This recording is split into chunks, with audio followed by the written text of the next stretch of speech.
آمین یا رب العالمین۔ السلام علیکم ورحمۃ اللہ وبرکاتہ۔ وعلیکم السلام ورحمۃ اللہ۔ ہم سیرت نبی کے جو ماڈیول نمبر 2 ہے ہم اس کو جو اب شروع کرنے لگے ہیں، اور اس کے اندر بیسیکلی ہم تھوڑا سا جو عرب کا اس دور کا جو معاشرہ تھا ہم اس کی ایک جھلک جو ہے وہ دیکھیں گے۔ اچھا، یہ آج ہم انشاءاللہ اس ماڈیول میں ہم پڑھیں گے دور جاہلیت میں عرب اور جو دیگر دنیا کے دینی اور سیاسی حالات کیا تھے، ان حالات میں نبی کریم صلی اللہ علیہ وآلہ وسلم کیا پیغام لے کر آئے۔ کافی کچھ ابھی ہم نے کور کر لیا، ٹھیک ہے۔ آپ نے دین حق کو لوگوں کے سامنے کس انداز میں پیش کیا اور کس طرح انفرادی اور اجتماعی زندگیوں کو بدلا۔ ابھی تک ہم لوگ جن کے اوپر بات کرے تھے تھوڑا سا ہم ان چیزوں کو کھولیں گے۔ سب سے پہلے تو ہم آ جاتے ہیں عرب کا جو معاشرہ تھا اس کے اوپر دور جاہلیت میں، ٹھیک ہے۔ سب سے پہلے یہ جو لفظ عرب ہے اس کا مطلب کیا ہے؟ نہیں، عرب صرف عرب، یہ جو ہے عرب کا، دیکھیں عرب کا مطلب ہے لقطک صحرا کو کہتے ہیں، بے آب و گیا جو مقام ہوتا ہے اس کو کہا جاتا ہے عرب، ٹھیک ہے۔ عرب کے جو معنی ہیں، تو عرب کا اگر ہم اس کا جغرافیائی خد و خال کو اگر ہم دیکھتے ہیں تو آپ دیکھیے جو عرب کا علاقہ ہے نا، اندر وہ چاروں طرف جو ہے اس کے اندرونی لحاظ سے وہ کیا ہے؟ صحرا ہے، ٹھیک ہے۔ اور بالکل آپ کہہ لیں کہ کوئی آپ کو وہ نہیں نظر آتی ہے، گرینری نہیں ہے، کچھ نہیں ہے، مطلب دور دور تک جو ہے وہ صحرائی صحرا ہے، آپ کو چاروں طرف آپ کو وہ نظر آتا ہے اندرونی لحاظ سے۔ اچھا، اور یہ چیز جو تھی یہ بڑا پلس پوائنٹ تھی عربوں کے لیے۔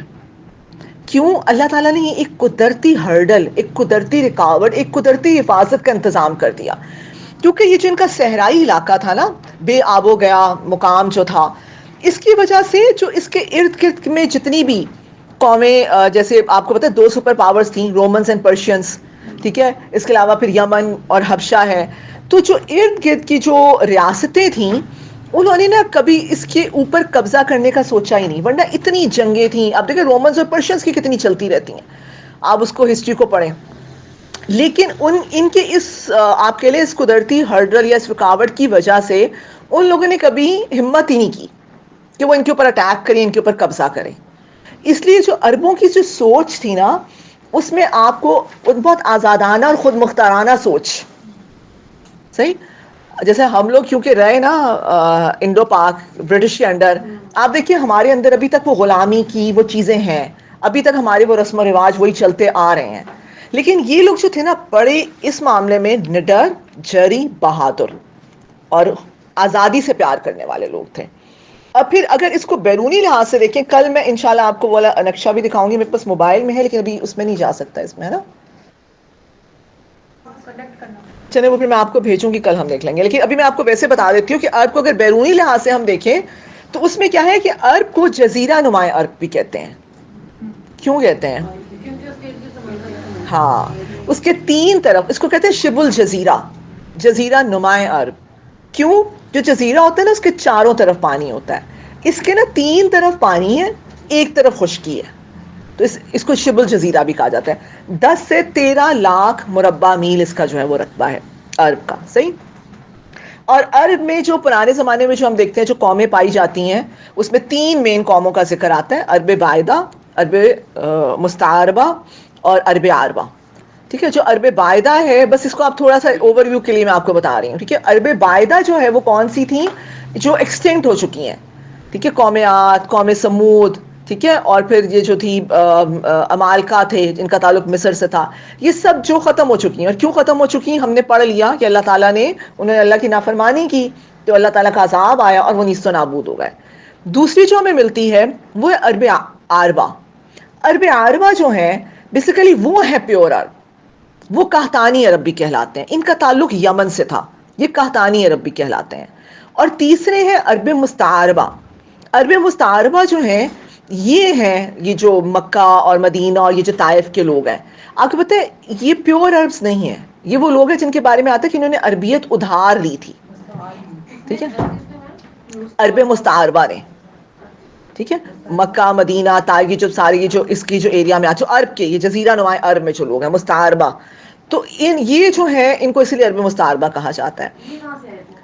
یہ بیسیکلی جو یمن، یہ یہیں پر ہی رہتے تھے، ٹھیک ہے، جو پیور عربز تھے نا وہ یمن میں تھے، پھر جب آپ نے اگر سورہ سبا پڑھی ہو، وہ صد معرب کا واقعہ ہوا تھا، وہ ڈیم ٹوٹ گیا تھا ان کا، ٹھیک ہے، تو یہ پھر یمن وہاں سے جب یہاں آئے ہیں ادھر عرب میں، یہاں آ کر سیٹل ہوئے ہیں، قبیلہ جرہم، ٹھیک ہے، سیرت میں ہم انشاءاللہ دیکھیں گے، آگے چل کے پڑھیں گے، قبیلہ جرہم جب آیا تھا، جب اما ہاجرہ اور حضرت اسماعیل علیہ السلام جب وہاں پر تھے نا پانی کے جب نکلا ہے، تو یہ قبیلہ جرہم، اس کا تعلق بھی، یہ بھی عرب عربہ سے تھا، ٹھیک ہے، یہ یمن سے تھا. تو یہ جب وہاں آئے انہوں نے دیکھا کہ پانی ہے، تو یہ وہاں رکے، انہوں نے سے اجازت لی کہ اگر ہم یہاں پہ رک جائیں، یہ رک گئے وہاں پہ. پھر قبیلہ جرہم کی ہی ایک خاتون سے حضرت اسماعیل علیہ السلام کی شادی ہوئی. خیر وہ ہم آگے چل کے انشاءاللہ دیکھیں گے، ٹھیک ہے. تو یہ سارا اس طریقے سے پھر عربیت، اچھا اس لیے جو عربیت ادھار لی نا، حضرت اسماعیل علیہ السلام اما ہاجرہ کہاں رہ رہے تھے؟ حجاز میں. تو یہ قبیلہ جرہم جو تھا یہ آیا ہے یمن سے، قحطانی تھے، پیور عربs. یہ جب یہاں آئے ہیں، کیونکہ ان لوگوں کی جو زبان تھی وہ عرب نہیں تھی نا، عبرانی آتی ہے، ٹھیک ہے، ابراہیم علیہ السلام کی زبان عبرانی آتی ہے، اور جو اما ہاجرہ ہے ان کا تعلق مصر سے تھا، تو ان کی جو زبان تھی وہ وہاں کی جو زبان تھی. لیکن حضرت اسماعیل علیہ السلام کی شادی چونکہ یہاں ہو، یہ قبیلہ جو ان کا سسرال بن گیا، انہوں نے پھر وہاں سے عربی سیکھی، اسے کہتے ہیں عربیت ادھار لی. ٹھیک ہے، کلیئر ہو گئی یہ بات؟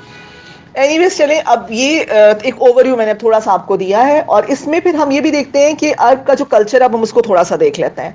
اچھا، عربوں کا جو کلچر تھا ہم سیرت میں پڑھتے آ رہے ہیں، بت پرستی عام تھی، شرک کا دورہ تھا، جیسے ہم نے کو بتایا کہ ہر بڑی مچھلی چھوٹی مچھلی کو کھانا اپنا فرض سمجھتی تھی، حلال اور حرام کا کوئی پیمانہ نہیں تھا، اور شادیوں کا وہی بات ہے کہ ان لمیٹڈ شادیاں، ٹھیک ہے، اور کوئی اس میں پالیسی نہیں ہے کہ جو آپ کی سوتیلی ماں سے بھی شادی کر رہے ہیں، ٹھیک ہے، طلاقیں کوئی اس کی وہ لمٹ ہی نہیں ہے، ٹھیک ہے، طلاق دیتے ہیں رجوع کرتے ہیں، طلاق دیتے ہیں رجوع کرتے ہیں، کوئی اس کا کوئی طریقہ کار نہیں ہے ان کے وہاں پر، ٹھیک ہے. اور پھر ہم یہ بھی دیکھتے ہیں کہ وہاں پر جو ایک نکاح میں دو بہنوں کو بھی رکھ لیا. اچھا، خواتین کے حوالے سے بھی بہت آتا ہے کہ خواتین جس طرح سے مرد مختلف شادیاں متعدد نکاح کرتے تھے، عورتیں بھی اسی طرح کرتی تھیں. لونڈیوں کا بہت زیادہ جو تھا وہ رواج تھا، اور یہ جو تھے نا یہ سیکچول جو کاروبار ہوتا ہے یہ بھی بہت پیک پر تھا اس وقت، ٹھیک ہے. تو خیر یہ سارا وہاں کا تھا، مطلب بہت ہی آپ کہہ لیں کہ برے حالات تھے، بہت ہی اندھیر نگری تھی، بیٹیوں کو ناپسند کرتے تھے، زندہ درگور کر دیتے تھے. تو یہ سارا دیکھتے ہیں ہم کہ عربوں میں یہ ساری برائیاں تھیں، لیکن اس کے ساتھ ساتھ یہ بہت مہمان نواز بھی تھے، ٹھیک ہے. اچھا، یہ جب ان کی کوالٹیز کو آپ پڑھیں نا، الرحیق المختوم میں بہت ڈیٹیل سے ان کی کوالٹیز اچھی بتائی ہوئی ہیں. اگر آپ اس بک میں، خیر اتنی شاید آپ کو بہت ڈیٹیل میں نہیں ملیں گی، لیکن اس میں بھی ہیں، اس کو بھی ضرور پڑھیں. تو مہمان نوازی ان کی اتنی تھی کہ حاتم طائی اسی دور کا کریکٹر ہے نا، آپ کو پتہ ہے اس کے کتنے واقعات ہم نے سنے ہوئے ہیں. اور ہوتا یہ تھا کہ اگر کوئی مہمان آ گیا ہے اور ایک ہی فرض کریں بکری، ایک جانور جس پہ پوری فیملی کا گزر بسر ہو رہا ہے، تو وہ کیا کرتے تھے کہ اس کو ذبح کر دیتے تھے صرف مہمان کی ضیافت کے لیے. یہ نہیں سوچتے تھے کہ ہم آگے کل کیا کریں گے. اور پھر ہم یہ دیکھتے ہیں کہ بہادر، جیسے آپ کو میں نے بتایا بہت بہادر تھے، اور کیونکہ وہ غلامی نہیں تھی نا، آزادانہ اور خود مختار سوچ تھی. اور پھر یہ بھی تھا کہ فصاحت اور بلاغت میں بہت زیادہ، بہت فصیح اور بہت بلیغ تھے. اسی لیے آپ دیکھیں کہ وہ جب بچوں کو دائیوں کے حوالے کر دیا جاتا تھا، گاؤں میں بھیج دیا جاتا تھا، ٹھیک ہے، تو آپ کیوں بھیجتے تھے کہ وہاں کے کلچر میں ایک اوریجنل، ایک پیور زبان سیکھ کے آتے ہیں. جیسے آج کل ہمارے بھی جو پیچھے گاؤں وغیرہ ہوتے ہیں، آپ دیکھیں تو وہاں جائیں تو وہاں پہ ایک پیور لینگویج ہوتی ہے. تو بہت زیادہ فصیح، شاعری بہت عروج پر تھی ان کے ہاں، اور ذہین بہت تھے. اتنے ذہین تھے کہ جو انصاب، علم الانصاب ہے نا، جو نسب کے حوالے سے جو علم ہوتا تھا، تو یہ پوری چین جو ہے وہ ان کو رٹی ہوتی تھی. اور نہ صرف اب اپنی اور اپنے فیملی آگے پیچھے رشتہ داروں لوگوں کی، گھوڑوں کے بھی نسب جو تھے وہ ان کو یاد ہوتے تھے، اپنے گھوڑوں کے نسب تک بھی اتنے ذہین، اتنے انٹیلیجنٹ تھے. تبھی تو پھر قرآن اللہ نے جب دیا ہے تو پھر دیکھیں انہوں نے اس کا پھر کیسے اس ذہانت کو کیسے پازیٹیو استعمال کیا، ایک ایک آیت کو اسی طریقے سے ایز اٹ از ہم تک پہنچایا. اور پھر ان کے بارے میں آتا ہے کہ یہ لوگ جو تھے نا منافق بھی نہیں تھے. یہ بہت بڑی کوالٹی تھی کہ جو مکہ کے لوگ، اگر ہم دیکھتے ہیں جو تھے، اگر مخالفت کی ہے تو ڈنکے کی چوٹ پر کی ہے. ابو جہل کو دیکھیں اینڈ وقت پہ بھی کیا کہتا ہے کہ میری گردن ذرا اوپر سے کاٹنا، ٹھیک ہے، تاکہ پتہ چلے کہ گردن لمبی ہے، نیچے سے کاٹنا تاکہ ذرا لمبی لگے اینڈ تک. اور اگر ایمان لائے ہیں، حضرت عمر رضی اللہ تعالیٰ عنہ کو دیکھیں، حضرت حمزہ رضی اللہ تعالیٰ عنہ کو دیکھیں، بے شمار صاحب، تو اینڈ تک پھر انہوں نے جس طریقے سے اسلام کو پروموٹ کیا اس کی مثال نہیں ملتی ہے. تو یہ اس طرح کی ان کے اندر کوالٹیز بھی بہت زیادہ تھی، اور جب ان سب کوالٹیز کو آپ پڑھتے ہیں نا پھر آپ کو لگتا ہے کہ واقعی یار اللہ تعالیٰ نے ایک بیسٹ اس کی طرف ہی بھیجا ہے. برائی اپنی طرف ہے ساری، لیکن اخلاقیات ایک طرح سے ان میں یہ باتیں تھیں. تو ہم انشاءاللہ اس کو بھی دیکھیں گے، یہ آپ لوگ نا اس کو بک میں مزید سٹڈی کریں گے ڈیٹیل سے. اس کے بعد ہم دیکھتے ہیں کہ دور جاہلیت میں دیگر دنیا کے جو دینی حالات تھے وہ کیا تھے. یہودیت، ٹھیک ہے، یہود جو تھے وہ حضرت موسیٰ علیہ السلام کے پیروکار تھے، اہل کتاب تھے، تورات نازل کی گئی. بنی اسرائیل کو میرے خیال سے آپ لوگ جتنا بھی پڑھ کے آئے ہیں تو آپ لوگ بہت اچھا اس کے بارے میں جو ہے وہ ان کا نقشہ جو آپ کے سامنے ہی ہوگا کہ انہوں نے کیا کچھ نہیں کیا. تورات میں تحریف کی، ٹھیک ہے، علماء کو ناحق قتل کیا. اس دور کی امت مسلمہ تھی، لیکن پھر ان کی ان حرکتوں کی وجہ سے اللہ تعالیٰ نے ان کو اس سے معزول کیا، اور پھر یہ جو امامت کا جو تاج تھا وہ اس امت محمدی صلی اللہ علیہ وآلہ وسلم کے سر پر جو وہ آیا. اور یہ اپنے علماء کو اس قدر مقدس جانتے تھے کہ ان کے اقوال کو اللہ تعالیٰ کے احکام پر ترجیح دیا کرتے تھے. وہ آتا ہے نا عدی بن حاتم کی وہ ملتی ہے نا روایت ہے کہ وہ انہوں نے ایک دفعہ اللہ کے نبی سے پوچھا تھا کہ یا رسول اللہ، قرآن میں آتا ہے کہ اہل کتاب جو ہیں یہود و نصارہ انہوں نے اپنے علماء کو اپنا رب بنا لیا ہے، ہم نے تو ان کو رب نہیں بنایا تھا، ٹھیک ہے، علماء اور مشائخ کو. تو اللہ کے نبی صلی اللہ علیہ وآلہ وسلم نے فرمایا کہ کیا ایسا نہیں ہے کہ جس چیز کو وہ حلال کرتے تھے تم اس کو حلال مانتے تھے، جس چیز کو وہ حرام کرتے تھے اس کو تم حرام مان لیتے تھے. تو یہ لوگ ایسے ہی کرتے تھے. اور آگے ہم دیکھتے ہیں، اور آج ہم بھی اگر اپنا جائزہ لیں، کیونکہ وہ حدیث ہے نا کہ جس طریقے سے ایک جوتی دوسرے جوتی کے مشابہ ہوتی ہے، بالکل اسی طریقے سے ہم بھی انہی کے جو طرز عمل ہیں، ٹھیک ہے، ان کو اڈاپٹ کر رہے ہیں. تو آج ہم دیکھیں ہم قرآن کو خود نہیں پڑھتے، ہم قرآن کو غلافوں میں لپیٹ کر اس کو بہت عقیدت اور پیار سے طاق پہ رکھ دیتے ہیں، ٹھیک ہے، سیرت کا گلدستہ بنا کے ہم اپنی طاق میں رکھ دیتے ہیں. لیکن وہی بات ہے کہ اس کو خود سے پڑھنا، اس کو جاننا، اس کو سمجھنا، ٹھیک ہے، یہ میری اور آپ کی ذمہ داری ہے، ورنہ خدا نہ خواستہ کہیں ہم بھی اس کیٹیگری میں نہ آنا شروع ہو جائیں. اور پھر دیکھیں عیسائیت، عیسائی آپ جانتے ہیں کہ یہ لوگ حضرت عیسیٰ علیہ السلام کے پیروکار تھے، اور یہ دین اس وقت بہت زیادہ پھیلا ہوا تھا. جو رومنز تھے، جو اس وقت کی جو دو سپر پاورز تھی، پرشینز اور رومنز، جو رومنز تھے وہ کون تھے؟ عیسائی تھے. صحیح. اچھا ہوتا یہ تھا کہ یہ جو رومنز اور پرشینز کے آپس میں چونکہ چپکلی چلتی رہتی تھی، تو یہ ہوتا تھا کہ جب رومنز کسی علاقے پہ قابض آتے تھے تو وہ لوگوں کو کہتے تھے عیسائیت قبول کرو. اچھا جب ایرانی آتے تھے، جب فارس آتے تھے تو کہتے تھے کہ مجوسیت اختیار کرو. یعنی دین، مذہب جو تھا نا، مذہب ایک تماشا تھا، اسی لیے منافقت بھی تھی بہت زیادہ، اور لوگ بہت زیادہ اگریسو بھی تھے، لوگوں کے اندر بہت زیادہ نفرت بھی پیدا ہونا شروع ہو گئی تھی. اچھا حضرت عیسیٰ علیہ السلام کے بارے میں تو آپ لوگ یہ جانتے ہیں نا کہ یہ جو شروع میں یہ لوگ جو تھے وہی دین اسلام پر کاربند تھے، لیکن حضرت عیسیٰ علیہ السلام کی وفات کے بعد پھر انہوں نے کیا کیا کہ اس میں شرک کی آمیزش کر دی ان کی تعلیمات میں. اور ان کے متعلق آتا ہے کہ ان کے ابھی بھی مطلب 150 سے زائد ان کے فرقے ہیں، آپ کو پتہ ہے عیسائیت میں 150 سے زائد، اور یہ لوگ خود کنفیوزڈ ہیں عیسیٰ علیہ السلام کی تعلیمات. ان میں جو مین ہے وہ ایک تو کیتھولکس ہیں، رومن کیتھولکس جو کہلاتے ہیں، اس کے بعد پھر آرتھوڈاکس ہیں، اس کے بعد پروٹیسٹنٹس ہیں. یہ پھر ان کے آگے بنے. جو رومن کیتھولکس تھے وہ بہت زیادہ جو تھے وہ باعث تھے کہ کتاب صرف تورات صرف ہمارے پاس بک رہے گی اور وہ دوسروں کو حق نہیں ہے پڑھنے کا، اور فتوے. اور یہ جو مسلمانوں کی اور جو جنگیں ہوئی عیسائیوں کی وہ انہی کے ابھارنے سے لوگوں میں ہوئی. پھر ان کے ریئیکشن میں آرتھوڈاکس آئے، ٹھیک ہے. اور پھر جو آرتھوڈاکس تھے نا وہ ان کے بارے میں آتا ہے کہ یہ لوگ ذرا پریکٹسنگ ہیں، نماز روزہ کرتے ہیں. پھر ان میں بھی جب شرک کی آمیزش آئی تو پھر جو تھے یہ پروٹیسٹنٹس یہ آ گئے. جو امریکہ میں زیادہ تر جو اس کی پاپولیشن ہے نا وہاں پہ یہ پروٹیسٹنٹس ہیں، یورپ میں پروٹیسٹنٹس ملتے ہیں آپ کو زیادہ تر. تو یہ پھر اس طریقے سے ان کے فرقے پھر بنتے چلے گئے 150 سے زیادہ فرقے ہیں ابھی تک. اسٹل ابھی قرآن میں اللہ تعالیٰ کہتے ہیں نا کہ وہ یہ مشتبہ ہو گئے ان کے اوپر جو وہ عیسیٰ علیہ السلام جو ہے ان کی حقیقت. تو ابھی تک کوئی کہتا ہے عیسیٰ علیہ السلام جو ہے خدا ہے نعوذ باللہ، کوئی کہتے ہیں وہ اللہ کے بیٹے ہیں، کسی نے تثلیث کا عقیدہ گھڑ لیا، کسی نے کہا کہ عیسیٰ علیہ السلام نعوذ باللہ اللہ کی ذات میں حلول کر گئے.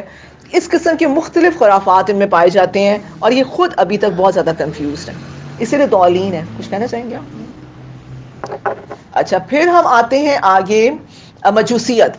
مجوسیت کیا تھی؟ یہ آتش پرست تھے. ان کے بارے میں آتا ہے کہ ستارے اور سورج کی بھی پرستش کرتے تھے. اور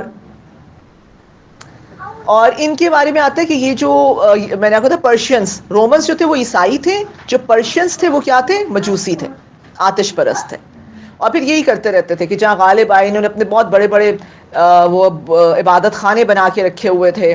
اور باقی یہ ہے کہ ان کے جو زیر اثر علاقے تھے وہ بھی ڈفرینٹ، جہاں جہاں پہ قابض آتے تھے وہاں پر بحرین میں کسی حد تک یہ پھیلی ہوئی تھی. اور ان کے بارے میں آتا ہے کہ مجوسیت جو ہے وہ دین زردشت جو زروسٹر ہے نا، زروسٹر کا جو کانسیپٹ آپ لوگوں نے پڑھا ہوگا، یہ اس کی وہ کہتے ہیں کہ ترقی یافتہ شکل ہے. اس کے بعد آتا ہے بدھ مت اور ہندو مت. ٹھیک ہے،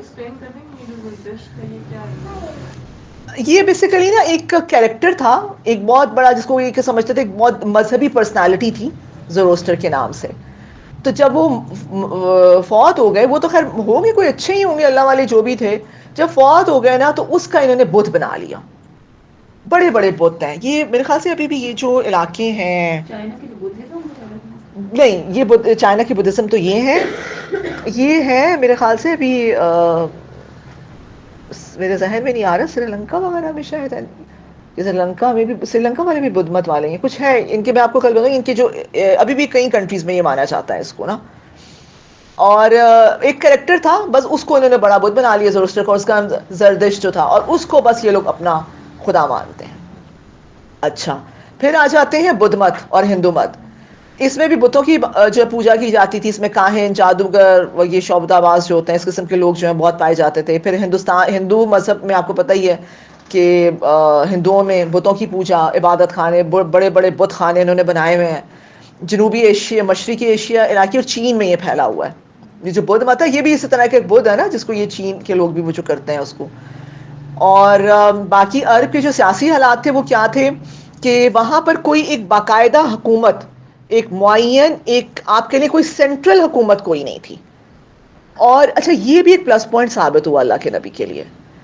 جیسے آپ دیکھیں جو رومنس تھے، عیسائیت، وہاں عیسائیت کا جو تھا وہ ان کا ایک پورا بادشاہی والا سسٹم تھا. ٹھیک ہے، اسی طریقے سے یہ مجوسی تھے، عراق میں بھی بادشاہت تھی. تو جو بادشاہی نظام جہاں پر ہوتا ہے نا وہاں بڑی مشکل ہوتی ہے آپ کو اس کو کرنے میں. یہاں پر عربوں میں کیا تھا کہ یہ نا کوئی ایک سینٹرل حکومت نہیں تھی، قبائل تھے، چھوٹے چھوٹے قبائل ہوا کرتے تھے. قبائل تقریباً 10 سے 15,000 کی ان کی پاپولیشن ہوتی تھی. ہر قبیلے کے نیچے پھر اس کا بطن کہتے ہیں شاخ کو. شاخ جو ہے اس کے اندر 3 سے 5,000 لوگ ہوا کرتے تھے. پھر بطن سے نیچے فیملی. ٹھیک ہے، یہ ایسے چل رہا ہوتا تھا. ٹھیک ہے، اچھا قبیلہ ہوتا تھا، قبیلے میں 10 سے 15,000 افراد ہوئے. قبیلے کے نیچے پھر شاخیں ہیں، جیسے یہ ہم پڑھتے ہیں نا بنو عدی ہو گئے، اور جو ہے اور بھی بہت سارے جو قبائل نکلتے ہیں. ٹھیک ہے، یہ سارے یہ شاخیں ہیں. ٹھیک ہے، یہ ان کی شاخیں ہیں. شاخ میں جو ہے وہ بطن جو ہوتے تھے نا ان میں 3 سے 5,000 کے قریب افراد ہیں. اس سے نیچے آپ آ جائیں تو فیملی ہے. فیملی میں 1,000 سے 1,500 افراد ہوتے تھے. اس طرح کا ان کا ایک وہ ہائرارکی ان کی چلتی تھی. تو قبیلہ سسٹم تھا. اور ہوتا یہ تھا کہ جیسے بنو حنیفہ ہے، بنو بکر ہے، ٹھیک ہے، بنو عدی ہے، ٹھیک ہے، یہ آگے مختلف اس کی جو ہے وہ چل رہی ہیں، چینز چل رہی ہیں. اچھا اب یہ جو سردار ہوتا تھا بیسیکلی ہر قبیلے کا، وہ اتھارٹی سمجھا جاتا تھا. اور سردار نے جو حکم دے دیا وہ سمینا و اطانا ہے. ٹھیک ہے، پوری قوم نے جو ہے وہ اس کو فالو کرنا ہے.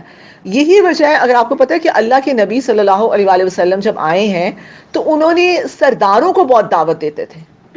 کوشش ہوتی تھی کہ یہ سارے ابو جہل، یہ سارے جو ہیں یہ ایمان لے آئیں. کیوں؟ یہ نہیں کہ وہ ان سے بہت کوئی وہ تھے انسپائر تھے. مقصد یہ تھا کہ ایک تو جو سردار ہوتا تھا نا اس وقت کا، وہ بھی کوئی عام بندہ نہیں ہوتا تھا، وہ بھی ان کا انٹلیکچوئل ہوتا تھا. ابو جہل کا ابو الحکم کہا جاتا تھا. وہ ایک بڑا انٹلیکچوئل بندہ ہوتا تھا جس کو سلیکٹ کرتے تھے. اور پھر اگر سردار ہی مان لے آتا تھا تو اب اس سردار کے نیچے آپ سوچے کہ 10 سے 15,000 جتنے بھی لوگ ہیں وہ سبھی مان لے آئیں گے. ایسا تھا. یا پھر ان کے حلیف بنے ہوتے تھے.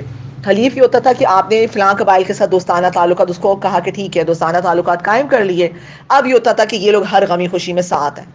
اب کیا ہے کہ 2 قبیلوں کا گروپ ہے، ٹھیک ہے، 2 قبیلے اور ہو گئے، ان کی آپس میں اگر لڑائی ہوئی، اگر ایک قبیلے کی لڑائی ہوئی، فرض کرے بنو بکر کی اور بنو عدی کی لڑائی ہو رہی ہے، اب بنو عدی کے ساتھ جو ان کا حلیف قبیلہ ہے نا وہ بھی کود پڑے گا. یہ نہیں دیکھے گا کہ صحیح تھا، غلط تھا، نہیں تھا، نہیں. یعنی قبائلی عصبیت اور قبائلی حمیت بہت زیادہ تھی. عصبیت سے مراد کیا ہے؟ سپورٹ کرنا. عصبیت سے مراد ہوتا ہے سپورٹ کرنا, تعصب نہیں, عصبیت. ٹھیک ہے, اس میں یہ ہوتا ہے کہ اور ہر چیز پہ سپورٹ کرنا, چاہے غلط ہے چاہے صحیح ہے. ٹھیک ہے, اس کو بالکل ایسے سمجھ لیں, عصبیت ایسے ہوتا ہے کہ جیسے دیکھیں ہمارا اور اگر انڈیا کا میچ ہے, ہم کس کو سپورٹ کریں گے؟ پاکستان کو. ٹھیک ہے, اب یہ اوپر سے چل رہے ہیں ہم, اور جو نیچے آئیں گے نا عصبیت بڑھتی جائے گی. اچھا, اب اگر اسلام آباد اور کراچی کا میچ ہے, اسلام آباد کو کریں گے. ٹھیک, اب اگر اور نیچے آ جائیں, ٹھیک ہے, ہم یہ کہتے ہیں کہ ایئرپورٹ سوسائٹی والوں کا اور فیض آباد والوں کا میچ ہے, ایئرپورٹ سوسائٹی, اور نیچے آ جائیں, میں کہتی ہوں ایئرپورٹ سوسائٹی کو اور گزارے قائد والوں کا میچ ہے. اچھا, ایئرپورٹ سوسائٹی کے سیکٹرز کا کریں. ہاں ٹھیک ہے, وہ تو چلو وہ ہو گیا, ایئرپورٹ والے تو ایئرپورٹ کو کریں گے. پھر اگر سیکٹر وائز ہو جائے تو یہ جیسے جیسے نیچے آتے ہیں عصبیت بڑھتی ہے. کلیئر ہوا یہ کانسیپٹ آپ کو؟ ٹھیک ہے, یہ ہے عصبیت. تو ان کے اندر قبائلی عصبیت بہت زیادہ تھی, بہت زیادہ سپورٹ کرتے تھے اور کھڑے ہو جاتے تھے, اور اسی کی وجہ سے ورنہ تو یہ سروائیو ہی نہیں کر سکتے تھے نا. کیونکہ جو ٹائم دور چل رہا تھا, لوٹ مار اتنی زیادہ تھی کہ آپ اس کا اندازہ نہیں کر سکتے ہیں.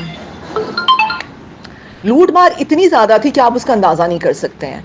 اور کوئی رولز, کوئی ریگولیشنز نہیں ہے, کوئی انسان کی کوئی وہ قدر و قیمت نہیں ہے.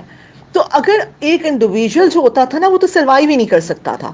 اس لیے ان کو قبائل کے ساتھ چلنا پڑتا تھا, پھر لوگوں سے حلیفانہ تعلقات قائم کرنے پڑتے تھے. ورنہ تو یہ ہوتا کہ وہ, میں نے بتایا نا, بڑی مچھلی چھوٹی مچھلی کو کھا جائے گی, تو ورنہ یہ ہوتا تھا.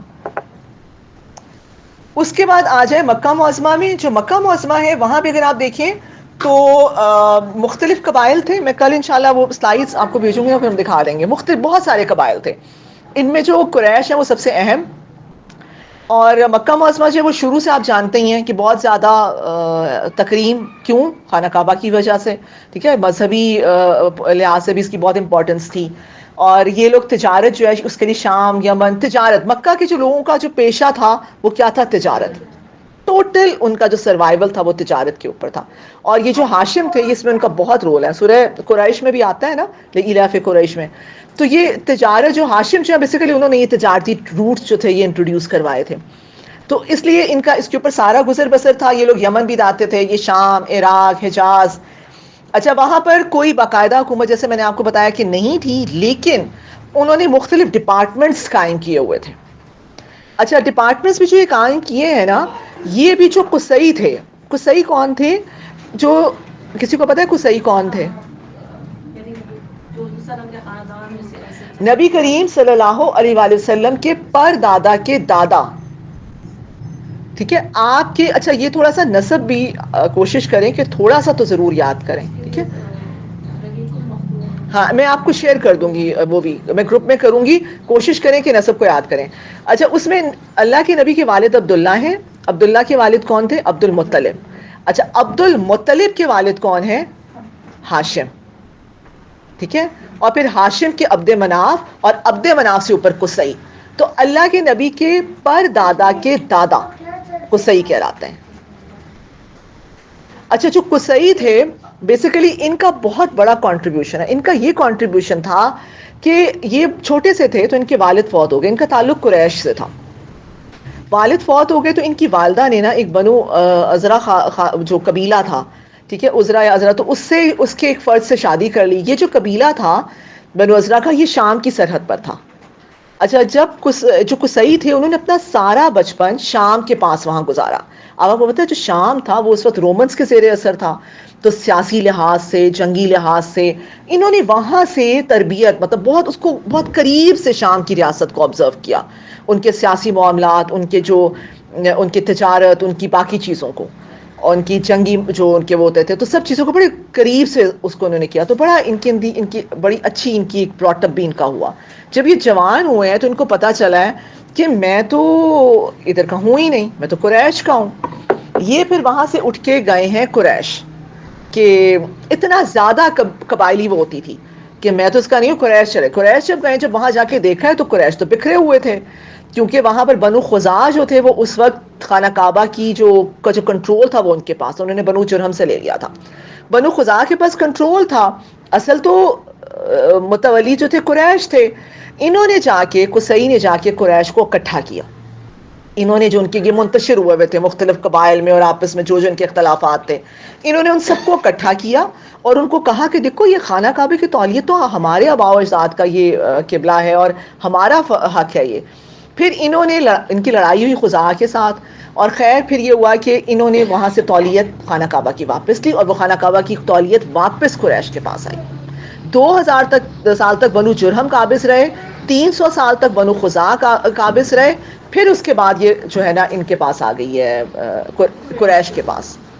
اچھا انہوں نے پھر آ کے کیا کیا، انہوں نے آ کے یہ دیکھا جو مکہ ہے نا اس کو انہوں نے ایک سٹی سٹیٹ بنایا، ٹھیک ہے، ایک انہوں نے اس کو شہری ریاست بنایا. انہوں نے آ کے ڈفرینٹ ڈپارٹمنٹس بنائے، 10 سے 12 کے قریب ڈپارٹمنٹس بنائے، جس میں سقایا، رفادہ، حجابہ، لوا. ٹھیک ہے، یہ سقایا کیا تھا، جو حاجیوں کو پانی پلانے کا ڈپارٹمنٹ وہ بنا ہوا تھا. ٹھیک ہے، پھر جو رفادہ تھا وہ حاجیوں کو کھانا کھلانا. ندوہ، یہ جو دار الندوہ تھی یہ بیسیکلی ان کی پارلیمنٹ ہوا کرتی تھی. یہاں بیٹھ کر یہ لوگ جو ہیں ان کے جنگ کی محاذ وہ بھی کرنا، مسلمانوں کے خلاف سازشیں، پلاننگز، تجارتی معاملات، شادی بیاہ کے معاملات، اپنے جھگڑے وہاں پہ سلجھانا، یہ دار الندوہ ایسے تھا، پارلیمنٹ تھی. پھر اس کے بعد آتا ہے حجابہ. جو حجابہ تھا وہ بالکل ایسے ہی جیسے وزارت مذہبی امور، ٹھیک ہے، یعنی خانہ کعبہ کی کنجی ان کے پاس ہوتی تھی، جس نے جانا ہے وہ ان سے پوچھے گا، پرمیشن لے گا، ملے گی، پھر جائیں گے اس طریقے سے. پھر لوا جو تھا وہ آپ کہہ لیں کہ سپہ سالاری کا جو کمانڈر ہوتا تھا نا وہ جنگ میں، جس کے پاس جھنڈا ہوتا تھا، وہ ان میں سے ہوتا تھا. اور بھی اس کے علاوہ ڈفرینٹ ڈپارٹمنٹس تھے. تو قصی کا بھی بڑا کنٹریبیوشن ہے کہ انہوں نے پھر مکہ کو ایک سٹی سٹیٹ بنایا اور اس مکہ کے اندر یہ ڈفرینٹ ڈپارٹمنٹس جو انہوں نے رکھے. اس کے بعد آتا ہے نیکسٹ ہے مدینہ منورہ. مدینہ منورہ کا آپ لوگوں کو جیسے پتہ ہی ہے کہ وہاں پر دو مشرکین کے دو بڑے قبیلے آباد تھے، اوس اور خزرج. اور جو یہود تھے وہ بھی وہاں پر آباد تھے. یہود کی آپ کو پتہ ہی ہے کہ جو 3 بڑے قبیلے تھے، بنو قینقاع، بنو نذیر اور بنو قریظہ، جن کا ذکر ہمیں ملتا ہے، آگے چل کے انشاءاللہ ان کو اسٹڈی کریں گے. اچھا یہود ہمیشہ کی طرح عیار، مکار، ٹھیک ہے، سازشی ذہن، ڈیوائیڈ اینڈ رول پر کام کرنے والا، جو آج بھی وہ کر رہا ہے. اور یہ کیا کرتا تھا کہ جو اس وقت کی جو آج بھی انہوں نے یہی کیا ہوا ہے، جو اسلحے کی انڈسٹری تھی نا اس پہ بھی قبضہ تھا، گولڈ کی انڈسٹری پہ بھی قبضہ تھا، تجارت میں جیسے ایون ان کے بارے میں آتا ہے کہ یہ لوگ جو گندم اور یہ جو آیا کرتا تھا اس کو بھی ذخیرہ کر لیا کرتے تھے. تو ٹریڈ، معیشت کے اوپر کنٹرول آج بھی آپ کو نظر آ رہا ہے نا. تو معیشت کے اوپر ان کا کنٹرول تھا. کرتے کیا تھے کہ اوس اور خزرج کو آپس میں لڑاتے رہتے تھے، جو آج یہ مسلمانوں کو لڑا رہے ہیں. اسلحہ بکتا تھا ان کا پھر، اور اس لیے ان کو متحد نہیں ہونے دیتے تھے کہ متحد ہو گئے تو ہم کہاں جائیں گے، تھے تو بڑے ڈرپوک سے. آج بھی آپ دیکھیں، آپ کو پتہ ہے کہ جو معیشت ہے وہ کسی قوم کی ترقی میں ریڑھ کی ہڈی سے کہتے ہیں وہ رکھتی ہے. معیشت بہت افیکٹ کرتی ہے آپ کی خوشحالی میں. آج جو ہم کہتے ہیں نا کیا ہو جائے گا، ہم اسرائیل کے پروڈکٹس کو بائیکاٹ کر دیں گے تو کیا ہو جائے گا، بہت افیکٹ ہوتا ہے. یس، رشیا ٹوٹا تھا تو امریکہ کے ہتھیاروں کی وجہ سے نہیں ٹوٹا تھا، اپنی اقتصادی بدحالی کی وجہ سے ٹوٹا تھا. تو آج بھی اگر ہم چاہتے ہیں کہ ہم اسرائیل کو اگر ہم کچھ کر سکتے ہیں نا، خدا را ان کی پروڈکٹس کا بائیکاٹ کریں. کہ بہت زبردست، کیونکہ معیشت بہت رول پلے. آج بھی انہوں نے یہی کیا ہوا ہے. آنکھیں کھل گئی ہیں ہماری جب ہم نے دیکھا ہے کہ ہم تو سب کچھ استعمال ہی ان کا کر رہے ہیں. ہمارے گھر میں تو میرے خیال سے کوئی شاز و ناز ہی کوئی چیز ہے جو ہم اپنی لوکل یوز کرتے تھے، لیکن اللہ کا شکر ہے لوگوں میں اویئرنیس آ رہی ہے. اللہ کا شکر ہے کہ لوگ جو ہیں اس کے اوپر وہ سٹیپ لے رہے ہیں. تو یہ یہود کا تھا. انشاءاللہ آگے چل کے ہم اس کو دیکھتے رہیں گے. اور جو مختلف باقی جو علاقے تھے اس میں شہر جو ہیرا ہے اس میں بنو منظر کی حکومت قائم تھی، جو عراق میں نا. اور یہ جو بنو منظر تھے یہ کس کے تابع تھے، یہ جو کسرا ہے، ٹھیک ہے، جو پرشین امپائر ہے یہ اس کے زیر اثر تھے.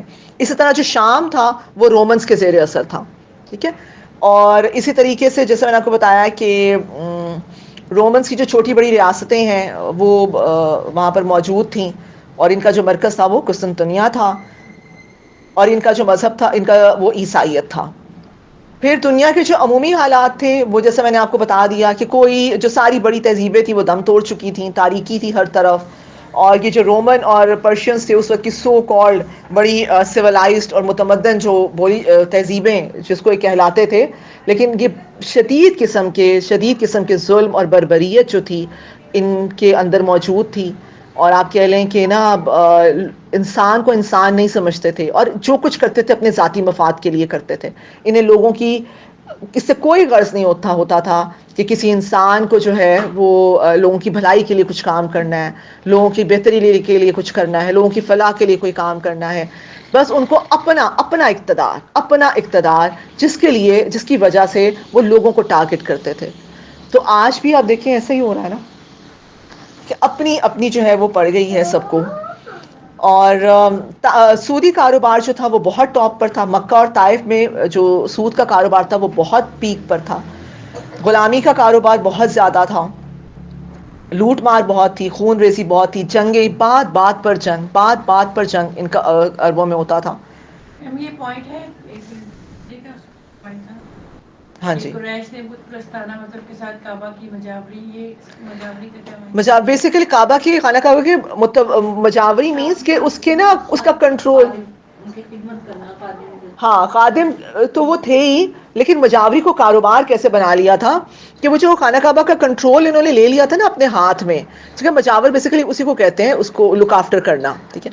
لیکن اس کو کاروبار اس طرح انہوں نے بنا لیا تھا کہ یہ لوگ کیا کرتے تھے کہ یہ کہتے تھے جو بت ہے نا، جتنے یہ جو 360 بت یرغمال بنائے ہوئے تھے خانہ کعبہ میں، بت پرستی جو تھی نا وہ ان کے نزدیک صرف ایک مذہب نہیں تھا، ان کے لیے آمدنی کا ذریعہ تھا، ایک بزنس تھا. اچھا مکہ ایک انٹرنیشنل مارکیٹ بنی ہوئی تھی، کیونکہ حج کے موقع پر پورے عرب سے قبائل آتے تھے، کیونکہ سب کے 360 بت یہاں یرغمال تھے. وہ اپنے بتوں پہ آتے تھے نذرانے چڑھانے، چڑھاوے دینے. یہ ان سے لیتے تھے پیسے، ان سے لیتے تھے نذرانے. اچھا اب کیا تھا، اور بتوں کا کانسیپٹ کیا تھا کہ جو بت ہیں یہ سفارشی ہیں اللہ کے ہاں. اب کسی کی کوئی حاجت ہے، کوئی بات ہے، تو انہوں نے کیا کرنا ہے کہ اچھا یہ نذرانہ دے دو، یہ چڑھاوا چڑھا دو، اتنے کلو سونا، اتنے تولے چاندی، اتنا سب کچھ اپنی جیبیں بھرنی. اور لوگوں سے یہ لوٹتے تھے اور کہتے تھے کہ ہاں ہم نے جو ہے اب یہ جو بت ہے ٹھیک ہے اس کے تھرو تمہاری عرض جو ہے وہ آگے تک چلی جائے گی. بالکل ایسے ہی ہے، نعوذ باللہ، سوری ٹو سے. لیکن آج کل جو قبروں پہ ہم جو مزاروں پہ کرتے ہیں جا کے، درباروں پہ کرتے ہیں جا کے. اس وقت دنیا میں سب سے زیادہ کاروبار جو ہے پاکستان کے مزاروں کے ذریعے سے کمائی ہو رہی ہے، اور میجورٹی اگر اس کو علاقے کو دیکھا جائے تو جی میں نا کچھ اپنا صاحبات میں رہے. یہ تھا وہ معاشرہ. اس کے بعد ہم آتے ہیں دعائے خلیل اور نوید مسیحا. دنیا رسول اللہ صلی اللہ علیہ وسلم کے انتظار میں. سورہ البقرہ کی آیت نمبر 129 ہے. حضرت ابراہیم علیہ السلام کی بہت پیاری دعا کیا تھی، آپ لوگ پڑھ کے آ چکے ہیں. ربنا وبعث فیہم رسول منہم یتلو علیہم آیاتک ویعلمہم الکتاب والحکمت ویزکیہم انک انت العزیز الحکیم. اے پروردگار ان لوگوں میں انہی میں سے ایک پیغمبر مبعوث کیجو جو ان کو تیری آیات پڑھ پڑھ کر سنایا کرے اور کتاب اور دانائی سکھایا کرے اور ان کے دلوں کو پاک صاف کیا کرے. بے شک تو غالب اور صاحب حکمت ہے. اللہ کے نبی صلی اللہ علیہ وآلہ وسلم کی حدیث مبارکہ ہے کہ انہوں نے فرمایا کہ میں اپنے باپ ابراہیم علیہ السلام کی دعا، حضرت عیسیٰ علیہ السلام کی بشارت اور اپنی والدہ کا خواب ہوں. ٹھیک ہے. اور یہاں پر اس آیت میں ہمیں یہ بتایا گیا ہے، بیسیکلی ہم اس میں جو ہمارے لیے میسج ہے وہ یہ ہے کہ جو یہود اور نصارہ تھے، ان کو یہ بات پتہ تھی، ان کی تورات میں یہ بہت کلیئر کٹ موجود تھا کہ اللہ کے نبی آئیں گے، کھجوروں والی زمین میں آئیں گے، ان کا حال حلیہ سب کچھ. لیکن اس کے باوجود انہوں نے اللہ کے نبی کو سب کچھ جانتے بوجھتے ایکسیپٹ نہیں کیا، صرف تعصب کی وجہ سے، ضد اور ہٹ دھرمی کی وجہ سے کہ نبی جو تھے وہ بنی اسماعیل کے بجائے بنی اسحاق میں کیوں آ گئے. اور یہاں پر آتی ہے نا آیت، آپ لوگ یہ بھی سورہ البقرہ میں پڑھ کے آئے کہ وہ اللہ کے نبی کو کیسے پہچانتے تھے. الذین آتینہم الکتاب یعرفونہ کما یعرفون ابناءہم وان فریقا منہم لا یکتمون الحق وہم یعلمون. جن لوگوں کو ہم نے کتاب دی ہے وہ ان پیغمبر آخر الزماں کو اس طرح پہچانتے ہیں جس طرح اپنے بیٹوں کو پہچانا کرتے ہیں، مگر ایک فریق ان میں سے سچی بات کو جان بوجھ کر چھپا رہا ہے. ٹھیک ہے. وہی بات ہے کہ علماء جو تھے وہ جان بوجھ کر، بہت سارے آپ لوگ تو یہ سب کچھ پڑھ کے آ چکے ہیں کس کس طریقے سے جو حضرت صفیہ جو ہے رضی اللہ تعالیٰ عنہ کا واقعہ بھی آپ نے پڑھا ہوگا کہ ان کے والد اور چچا کی جب گفتگو ہو رہی تھی تو جانتے تھے، اچھے طریقے سے پہچانتے تھے، لیکن صرف اور صرف تعصب اور ہر دھرمی کی بنا پر.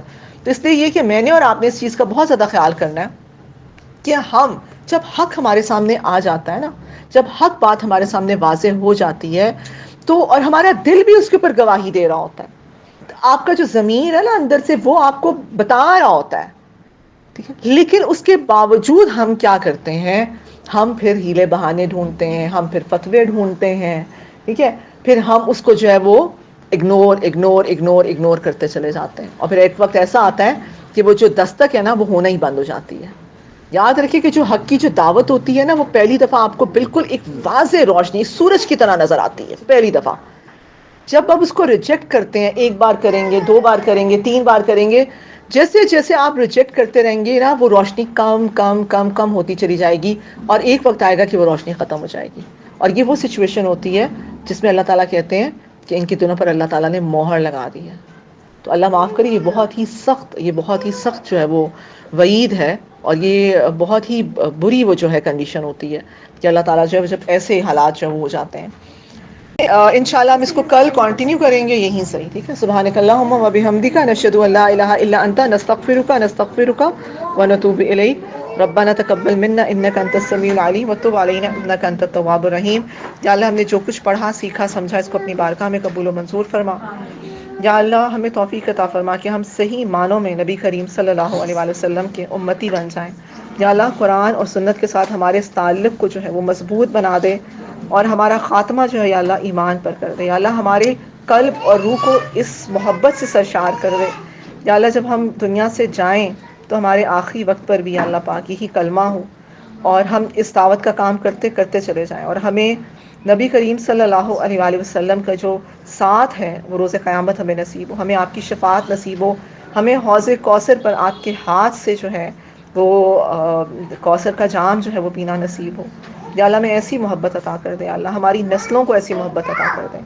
یا اللہ ہم کمزور ہیں، یا اللہ ہم کمزور ہیں، یا اللہ ہمیں آپ کی مدد چاہیے. یا اللہ آپ ہم سے راضی ہو جائیں، اور یا اللہ آپ یہاں پر جو بھی آ رہے ہیں سب کے لیے بہت آسانیاں پیدا کر دیں، ہم سب کو دین کے راستے پر ثابت قدم رکھنا. یا اللہ ہم سے، ہماری نسلوں سے اللہ پاک دین کا بہترین کام لے لے. یا اللہ ہمیں اپنے لیے خالص کر دے، اپنے دین کے لیے خالص کر دے. آمین یا رب العالمین. اللہم صلی علی سیدنا محمد وعلی آل سیدنا محمد وصحبہ وبارک وسلم. السلام علیکم ورحمۃ اللہ وبرکاتہ.